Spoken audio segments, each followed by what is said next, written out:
کافرو، تم اللہ سے کیوں کر منکر ہو سکتے ہو؟ جس حال میں کہ تم بے جان تھے تو اس نے تم کو جان بخشی، پھر وہی تم کو مارتا ہے، پھر وہی تم کو زندہ کرے گا، پھر تم اسی کی طرف لوٹائے جاؤ گے۔ وہی تو ہے جس نے سب چیزیں جو زمین میں ہیں تمہارے لیے پیدا کی، پھر آسمانوں کی طرف متوجہ ہوا تو ان کو ٹھیک ٹھیک 7 آسمان بنا دیا، اور وہ ہر چیز سے خبردار ہے۔ اور وہ وقت یاد کرنے کے قابل ہے جب تمہارے پروردگار نے فرشتوں سے فرمایا کہ میں زمین میں اپنا نائب بنانے والا ہوں۔ انہوں نے کہا، کیا تو اس میں ایسے شخص کو نائب بنانا چاہتا ہے جو خرابیاں کرے اور کچھ تو خون کرتا پھرے؟ اور ہم تیری تعریف کے ساتھ تسبیح و تقدیس کرتے رہتے ہیں۔ فرمایا، میں وہ باتیں جانتا ہوں جو تم نہیں جانتے۔ اور اس نے آدم کو سب چیزوں کے نام سکھائے، پھر ان کو فرشتوں کے سامنے کیا اور فرمایا کہ اگر سچے ہو تو مجھے ان کے نام بتاؤ۔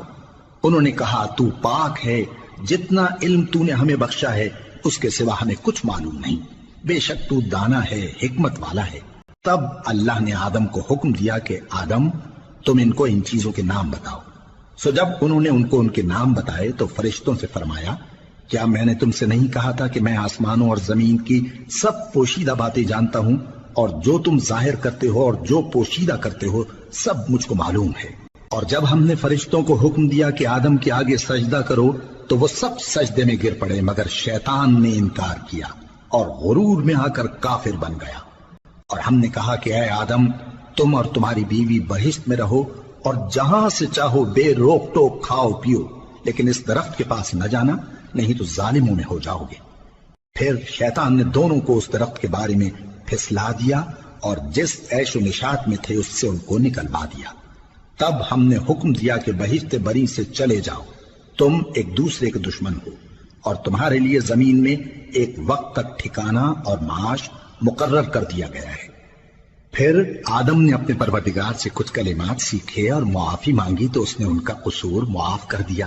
بے شک وہ معاف کرنے والا ہے، بڑا مہربان ہے۔ ہم نے فرمایا کہ تم سب یہاں سے اتر جاؤ، جب تمہارے پاس میری طرف سے ہدایت پہنچے تو اس کی پیروی کرنا، کہ جنہوں نے میری ہدایت کی پیروی کی ان کو نہ کچھ خوف ہوگا اور نہ وہ غمناک ہوں گے، اور جنہوں نے اس کو قبول نہ کیا اور ہماری آیتوں کو جھٹلایا وہ دوزخ میں جانے والے ہیں اور وہ ہمیشہ اس میں رہیں گے۔ اے آل یعقوب، میرے وہ احسان یاد کرو جو میں نے تم پر کیے تھے، اور اس اقرار کو پورا کرو جو تم نے مجھ سے کیا تھا۔ میں اس اقرار کو پورا کروں گا جو میں نے تم سے کیا تھا، اور مجھی سے ڈرتے رہو۔